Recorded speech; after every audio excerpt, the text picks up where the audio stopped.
good to have caviar, but we had it every damn day. You know? Yeah, too much caviar. And yet, it stirs up envy, Spain. Who does she think she is, Marilyn Monroe?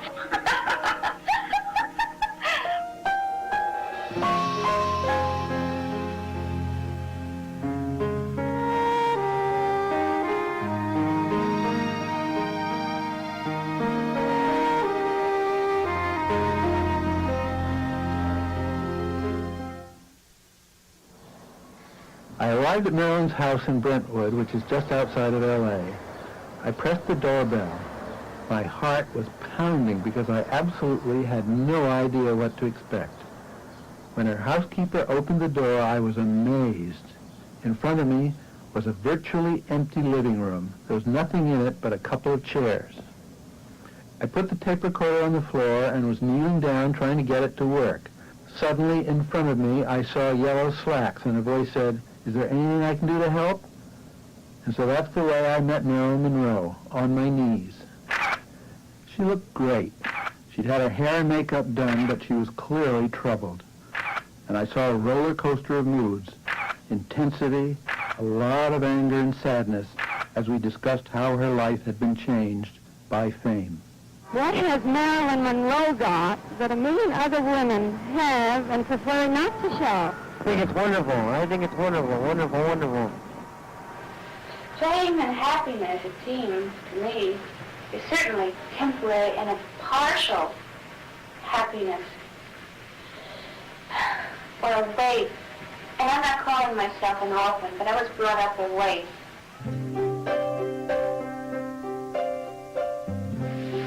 You see, I was brought up, I think, differently than the average American child.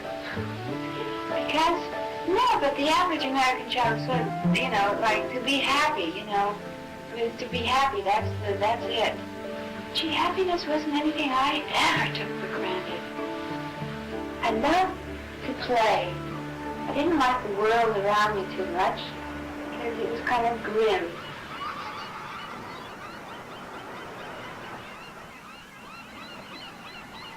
I just felt like I was on the outside of the world, and suddenly everything opened up. I thought, gee, what happened? You know, the world became friendly. It opened up to me. I didn't realize the value of a sweatshirt in those days. I mean, I sort of was beginning to catch on, but I didn't quite get it. Because I couldn't really afford sweaters. She had that wild laugh, sort of a trademark, but in the interview, it seemed to come out at odd moments, out of place. Marilyn gave her fans the credit for her fame. She felt she never had respect from the Hollywood studios, and only her adoring fans really understood her, and they had made her a star. Talking about them were the only really happy moments of the whole interview. If I am a star, the people made me a star. There was no studio and no person. But the people did. There was a reaction that came in to the studio. I mean, the fanfare you can't imagine. And they say, you know, you're the only star that they've got, or you're the, I said, star? You know, and they look at me as if I was nuts.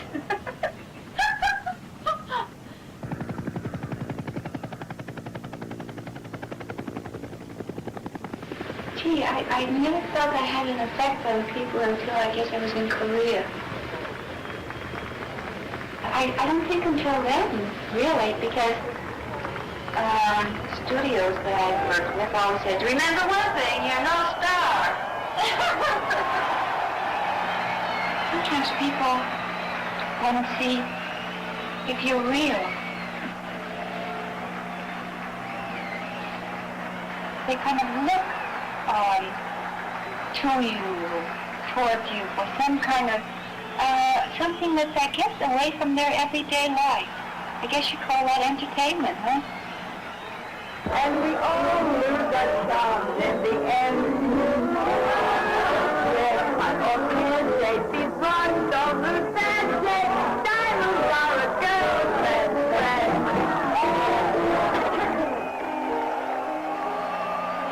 People are like,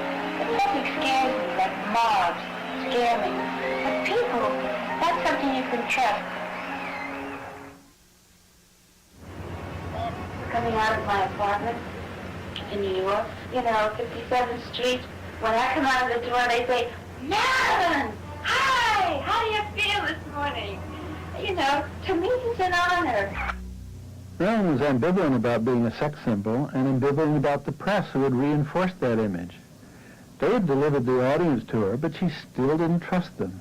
That's why she wanted my questions in advance and clearance of the final story. Of course, she loved the attention of the press, but she hated being mobbed by reporters and photographers every time she came out in public. We're just tugging on you all the time.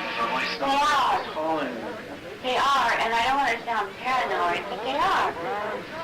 They don't like sort of a chunk, somehow. I mean, they kind of take like pieces out of you, and I don't think that they realize it. They're kind of grabbing pieces out of you, and gee, you do want to stay intact, intact, on 2 feet. They want to know, like, what is it like? Sometimes it's nearly impossible. And there is a need for aloneness, which I don't think that most people realize for a creative person or an actress. It's almost having certain kind of secrets for yourself that you'll let the whole world in on. But there has to be those moments of privacy.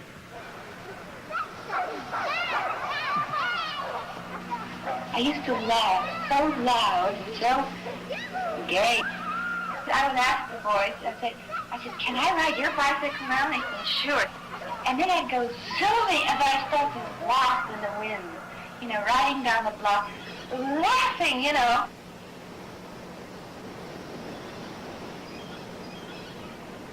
But I loved the wind because it felt like it caressed me.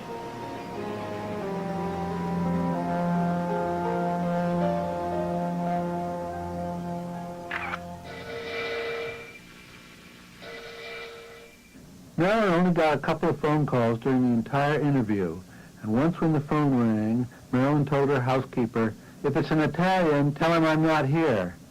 I believed she was referring to Joe DiMaggio. Marilyn had 3 marriages, but all were failures. She didn't even want me to mention her first marriage at age 16 to a sailor. Well, I have to explain to you, I was never used to being happy. So that wasn't something I was sort of counting on. I think I counted on it, yes, in marriage.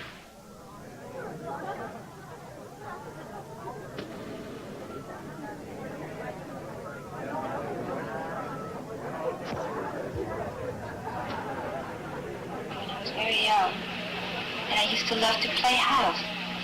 And you could pretend, you could say, hey, what about if you were such and such, and if I were such and such, and they'd say, oh yeah. And it was like, you could make your own boundaries.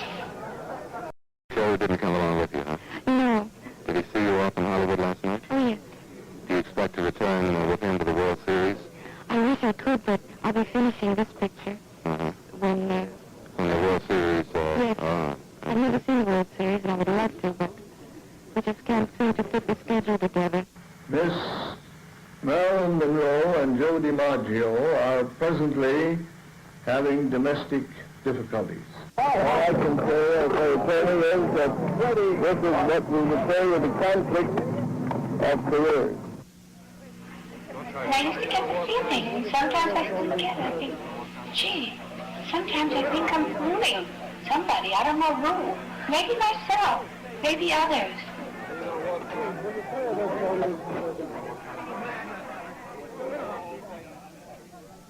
Mr. Miller, why did you fill an application for a passport? I wanted to go to England. For what reason? You guess. We'd like you to... I wanted to be with the woman who is going to be my wife. You mean Marilyn Monroe? That's correct. When are you planning to have some children? Well, I'm not married yet, dear.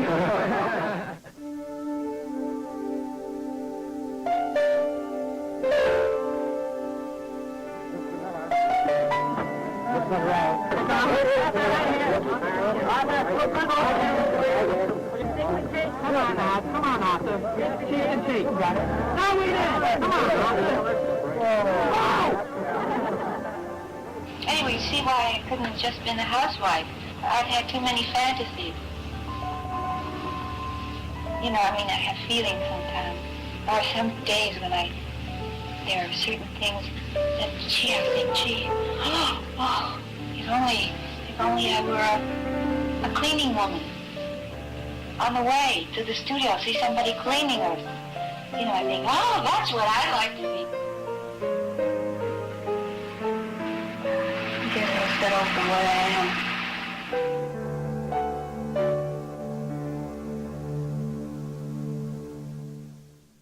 Would you like a drink? No. Sure. Oh, come on, have a little. Late in the interview, Marilyn began drinking champagne. The more she drank, the more angry and defensive she became. She spilled out all her hurt over her treatment by Hollywood during 15 years in the movies. To me, she was like a record stuck in a groove. She felt they had never treated her like a star. Her anger really flashed when I asked her, very innocently, I thought, how she cranked herself up for her acting role. You know, the business of you cranking yourself up to appear before the camera is part of what you're doing. I don't crank anything. You know, I'm not a Model T. Yeah, I don't crank. I don't know, but I think that's kind of disrespectful to kind of refer to it that way. We are not machines, no matter how much they want to say we are not. I want to be an artist, an actress with integrity. When I'm older, then I'll play other kinds of parts. My teacher, Lee Strasberg, has always said to me, you know, I said, I don't know what's wrong with me, but I'm a little nervous. He says, when you're not, give up. Because nervousness indicates sensitivity. I guess I think you just go out there, you know, that's all we do. You go out there and do it. But it's a real struggle. I mean, I really have to struggle. You've read there was some actor that once said about me that kissing me was like kissing Hitler. Oh my God. Well, I think that's, you know, his problem. Gee. And if I really have to do intimate love scenes with an individual who really has these kind of feelings towards me, then my fantasy can come into play. In other words, out with him, in with somebody else. There's somebody else there. Not him. He was never there. I think, in fact, the public would be quite disillusioned the way the industry treats its stars. I remember when I got the part in Gentlemen Prefer Blondes, Jane Russell, she was the brunette in it, and I was the blonde. She got $200,000 for it, and I got my $500 a week, but to me that was considerable. But the only thing was I couldn't get a dressing room. And I said, I really got to this kind of a level. I said to them, I said, look, after all, I am the blonde, and it is Gentlemen Prefer Blondes. Because they always kept saying, remember, you're not a star. I said, well, whatever I am, I'm the blonde. I mean, it got to that. But, you know, I start to sound paranoid or something. I don't think I am. I think that every weakness is exaggerated. You know, a lot of people have real quirky problems. They wouldn't dare have anyone know. But one of my problems is that I'm late. Well, for instance, I guess they think that why I'm late has to do with some kind of arrogance. And I think it's the opposite of arrogance, just as a starter. Let's start with that. It's the opposite. I mean, the things they send out about me from this corporation over here, we'll leave nameless.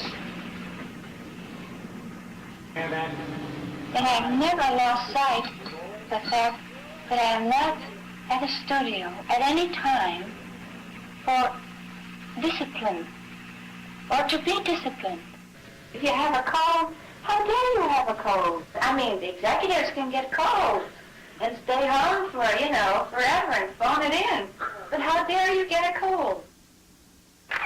Marilyn refused to acknowledge any responsibility for missing so many days on the set at Fox. She claimed she was sick, but the studio just didn't believe her. And in the midst of it all, Marilyn took off 2 more days to travel from Hollywood to New York to sing Happy Birthday to President Kennedy, whom she spoke of rather coyly, I thought, as a complete stranger. I was honored when they asked me to appear at Madison Square Garden. In the history of show business, Max, there has been no one female who meant so much, who has done more. Hush, in the whole place. But I thought, oh my God, if I'd been wearing a slip, I would have thought to be showing or something. The late Marilyn Monroe. It was kind of this hushed squat there that, oh my God, what if no sound comes out? And then you think, my God, I'll sing this song if it's the last thing I'll ever do.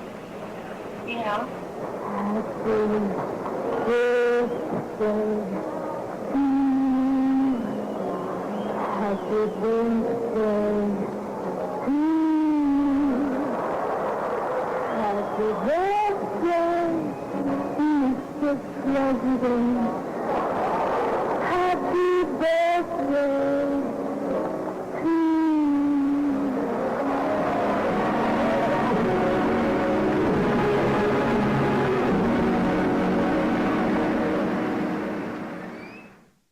I can now retire from politics after having had the happy birthday sung to me in such a sweet,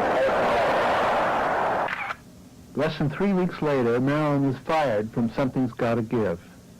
To Fox, Madison Square Garden was the last straw. She had been absent 21 of 33 shooting days, and to them she was obviously unstable and falling apart.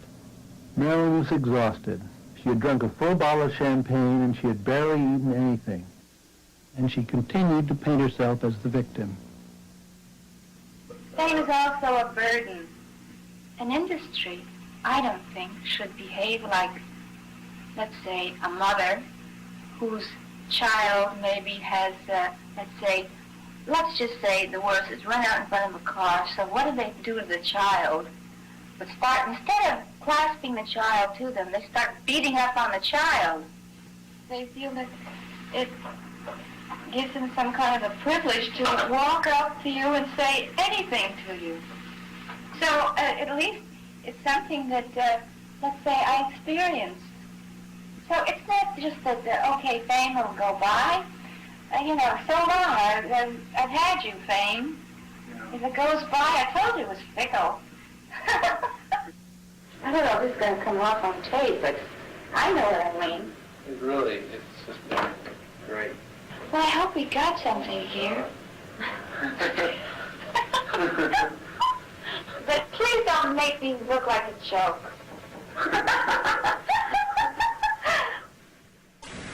Those were the last words she said to me. I said goodbye, and as I walked down the driveway, I looked back for a second. Marilyn was framed in the door, and she waved and called, "Hey, thanks."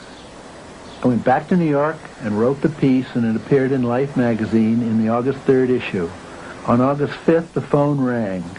It was a reporter telling me that Marilyn was dead. I was dumbfounded. Marilyn had obviously been a woman in pain, but I never saw any sign that this was a woman giving her last interview, a woman on the verge of suicide.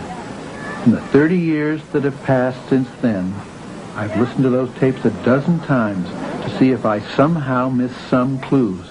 I still don't know the answer. Miss Monroe has suffered from psychiatric disturbance for a long time.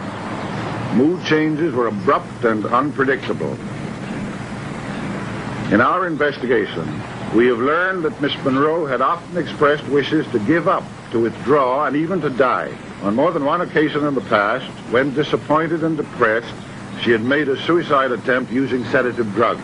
On the basis of all the information obtained, it is our opinion that the case is a probable suicide.